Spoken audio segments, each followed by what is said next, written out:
Le gouvernement de la coalition Avenir Québec et son ministre de l'Éducation, Bernard Drinville, ont annoncé plus tôt aujourd'hui, ils ont un peu cédé, pourrait-on dire, là, à la grogne syndicaliste, à la grogne populaire et des acteurs du milieu de l'éducation qui craignaient que des nouvelles coupes en éducation qui étaient annoncées là, pour la rentrée 2025 fassent mal au système, fassent mal aux élèves, aux enseignants. J'en parle avec Nadine Bédard-Saint-Pierre, qui est première vice-présidente de la Centrale des syndicats du Québec. Bonjour, Madame Saint-Pierre. Bonjour, Monsieur Gosselin. Merci d'être avec nous. Soulagement de votre côté, comment avez-vous reçu la nouvelle lorsqu'elle a été annoncée plus tôt aujourd'hui? Ben, je vous dirais que je suis passée par toute une gamme d'émotions, là. La première a été le soulagement, effectivement, même si c'est pas un retrait complet des coupures, là, comme vous l'avez su au cours de la journée. Donc, Ouais. soulagement, reconnaissance aussi pour tout le monde, que ce soit tous les parents. Vous parliez donc de revendications syndicalistes, mais on a aussi les directions d'établissements qui se sont mobilisées. Donc, un gros sentiment de reconnaissance pour les citoyens, citoyennes, les parents, tout le monde. Puis là, ben, je vous dirais qu'en fin de journée, je suis davantage dans l'inquiétude de la mise en œuvre, comment ça va pouvoir se Ouais. déployer, là. Ben, c'est un peu Mais là-dessus là, que je voulais vous emmener parce que oui, bon, le ministre Dainville a quand même mis des conditions, j'aurais envie de dire. oui, Puis bon, c'est un communiqué, hein, c'est pas encore tout à fait précis, mais c'est-à-dire on a des sommes qui sont destinées exclusivement à certains usages. On va attendre certains efforts de la part des centres de services scolaires. Justement, comment est-ce que vous lisez là, peut-être un peu les petits caractères là, qui sont venus avec l'annonce finalement? Comment est-ce que justement ça risque d'être mis en œuvre selon votre meilleure compréhension actuellement? oui. C'est d'excellentes questions que vous posez actuellement. On a, comment je vous dirais ça? On a effectivement un certain nombre de conditions que les centres de services scolaires doivent respecter pour pouvoir avoir droit aux sommes. Donc déjà là, hein, on parle d'un réinvestissement jusqu'à 540 millions. Donc ce ne sont pas toutes les commissions scolaires qui pourront y avoir droit. Par ailleurs, ben on a quand même coupé des postes, on a coupé des services aux élèves. Et ce qu'on demande en contrepartie, c'est de la reddition de comptes davantage, c'est des mesures de performance. Donc on se demande est-ce qu'on n'est pas en train de remplacer finalement des services directs aux élèves par d'autres exercices bureaucratiques, alors même que Hmm. la CAQ disait qu'elle voulait couper dans ce type d'exercice bureaucratique puis être vraiment dans le service de première ligne. Donc, ça fait craindre quand même ce qui est mis de l'avant par le gouvernement en contrepartie, là. Hmm. Ça laisse entendre qu'il y a du gras à couper, là, comme c'est souvent le discours, là, alors qu'on a entendu des directions de collège. Vous savez, je suis une représentante syndicale, mais quand j'entends des directions, je dis de collège, pardon, des directions D'école. d'établissement, dire qu'elle peine à joindre les deux bouts, puis qu'il y a des directions qui veulent démissionner, à un moment donné, il y a des questions à se poser. Je comprends. Il y a une expression qui m'a quand même interpellé. Le ministre Drainville dit ce n'est pas un bar ouvert. Est-ce que l'éducation est un bar ouvert? Comment est-ce qu'on doit comprendre une expression comme celle-là? Je suis pas, moi, dans le milieu là, de la santé. Je sais pas, est-ce qu'on peut réclamer des L'éducation. sommes? Ouais, justement, de l'éducation. Merci de me corriger, Madame Saint-Pierre. Qu'est-ce que ça veut dire, ce n'est pas un bar ouvert? À quoi est-ce que le ministre Drainville réfère précisément quand il dit ça? Écoutez, moi, je vais vous faire ma lecture de la situation. On a un gouvernement qui a dû reculer devant une pression populaire qui était grande, devant des gens, des groupes qui ne sont pas toujours alliés, qui se sont alliés parce que tout le monde avait le sentiment que nous avions raison dans les craintes par rapport aux services offerts aux élèves.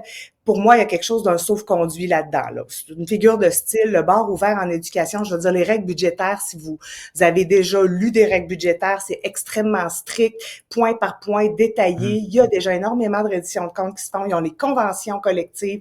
Moi, j'ai pas entendu parler là de petits extras là qui se passaient dans les milieux là, puis de services qu'on avait en Je trop, comprends. puis qu'on était capable de donner. Je veux dire, on manque de psychologues, on manque d'orthophonistes, on manque de techniciennes en éducation spécialisée, etc. Je trouve que c'est une expression malheureuse. Très bien. Pendant le débat, parce que c'est quand même une forme de débat qu'on a eu là, au cours des Oui, dernières semaines oui. concernant d'éventuelles compressions, plusieurs ont rappelé que quand même, au cours de la dernière décennie, il y a eu une forte augmentation là, des budgets alloués à l'éducation au Québec, puis qu'on a quand même rattrapé, là, divisé par élève, là, en fait, peu importe comment on le calcule, on avait quand même rattrapé beaucoup les autres provinces. Vous venez de le dire, on a encore aujourd'hui le sentiment qu'il manque de plein de choses. Y a-t-il comme une limite peut-être supérieur éventuellement.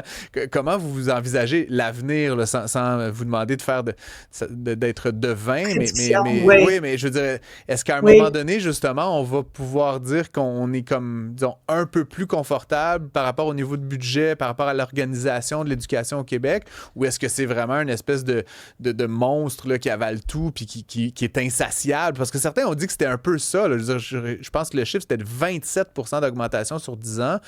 C'est quand même beaucoup plus d'argent qu'il y en avait. Encore une fois, je veux pas... je cherche juste à comprendre, là, à un moment donné, est-ce qu'il va en falloir encore en mettre beaucoup plus? Parce que moi, je suis évidemment aussi un peu soucieux de la question du déficit public. Là. À un moment donné, il va falloir un peu équilibrer les priorités. Comment vous voyez justement là, la suite de cette négociation, de cette conversation autour de l'éducation au Québec? Ben, c'est quand même des questions très pertinentes que vous posez sur est-ce que c'est un puits sans fond, l'éducation. La réponse, c'est non. La réponse, c'est que pendant des décennies quand même, notamment sous le règne des libéraux, on a énormément coupé en éducation. Puis je tiens à dire qu'on l'a fait aussi en enseignement supérieur parce que là, on parle pas du réseau collégial qui est lui aussi actuellement victime de coupures et pour lesquels on n'a pas annoncé de réinvestissement. Fait que je tiens quand même à le dire. Il y a ça aussi. C'est quand même assez très, très inquiétant ce qui se passe aussi du côté du collégial. Là, ce qu'on dit à l'heure actuelle, c'est qu'on n'arrive pas à couvrir les coûts de système. Donc, même avec les sommes qui sont retournées à l'heure actuelle, là, moi, je parlerai pas de réinvestissement là, parce qu'en un mois, il n'y a pas eu de désinvestissement, de réinvestissement. Là, je parlerai d'un pas en arrière fait par le gouvernement sur ses prévisions 25-26. Donc, on a un manque à gagner au niveau des coûts de système. Le gouvernement a fait des pas les dernières années, c'est tout à fait vrai, notamment au niveau des conventions collectives. Mais l'augmentation aussi des coûts vient de la complexité des enjeux auxquels on fait face avec les élèves. Il faut se le dire, on a des élèves qui ont de plus en plus de besoins particuliers. Il y a des exigences des parents, il y a des exigences aussi au niveau des normes qui nous entourent, et on a une augmentation de l'effectif étudiant. On a plus d'élèves, vous avez pu le constater, hein, on a mis des classes modulaires à certains endroits. Donc, de parler d'une augmentation brute comme ça, là, du financement dédié à l'éducation, c'est de pas voir, c'est de cacher ces réalités-là, en fait, qui sont multiples. Puis une des premières, comme je vous dis, c'est l'augmentation du nombre d'élèves. Donc, plus d'élèves, plus de besoins de services, plus de besoins de locaux d'investissement. Et on a négligé aussi on a négligé les conventions collectives. On a des enjeux de recrutement du personnel enseignant, du personnel professionnel, du personnel de soutien à l'heure actuelle. Pourquoi?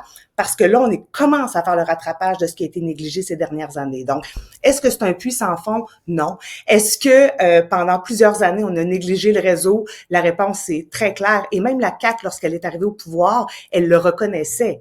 Rappelons-nous de François Legault qui disait qu'elle allait faire l'éducation sa priorité puis que le système avait été malmené. On s'en rappelle très bien, cette clip-là, quand même beaucoup circulé ces dernières semaines. Le budget actuel de l'éducation pour l'année 25-2026 est de 23,5 milliards de dollars. Combien de dollars faudrait-il de plus pour qu'on arrête d'en parler? Là? Pas que j'aime pas jaser avec vous, mais ça serait quoi? Y a-t-il un chiffre magique si on mettait 2 milliards, 5 milliards?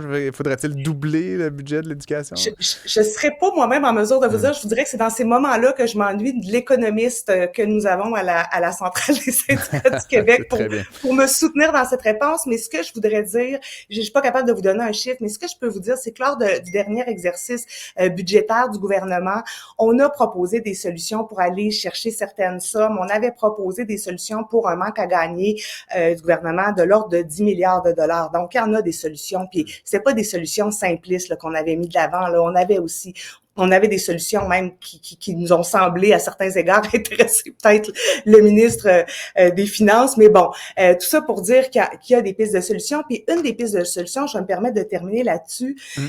Si on va arrêter de voir l'éducation comme peut-être ce que vous suggérez, un gouffre sans fond, tout ça, est-ce qu'on peut s'arrêter un moment, regarder le système, voir qu'est-ce qui fonctionne pas, prendre un temps d'arrêt, puis reconstruire quelque chose? Puis nous, à la CSQ, c'est ça qu'on propose. Nous, on va avoir vraiment une réflexion nationale sur notre réseau d'éducation. Qu'est-ce que ça lui prend? Qu'est-ce qui manque? Quels sont les besoins? Est-ce qu'il y a de l'argent qui est trop investi à certains égards, moins à d'autres? On veut la faire, cette réflexion-là, puis ça fait des mois qu'on la demande au ministre Drainville. Donc, s'il m'entend, là, je le répète. J'invite les auditeurs à réagir parce que c'est un sujet qui a beaucoup fait réagir, évidemment. Vous pouvez nous écrire au 1-877-827-2346. Sinon, Nadine Bédard-Saint-Pierre, je vous remercie. Je rappelle que vous êtes première vice-présidente de la CSQ. Merci beaucoup et à très bientôt. Merci à vous. Au revoir. Bonne fin de journée. Au revoir.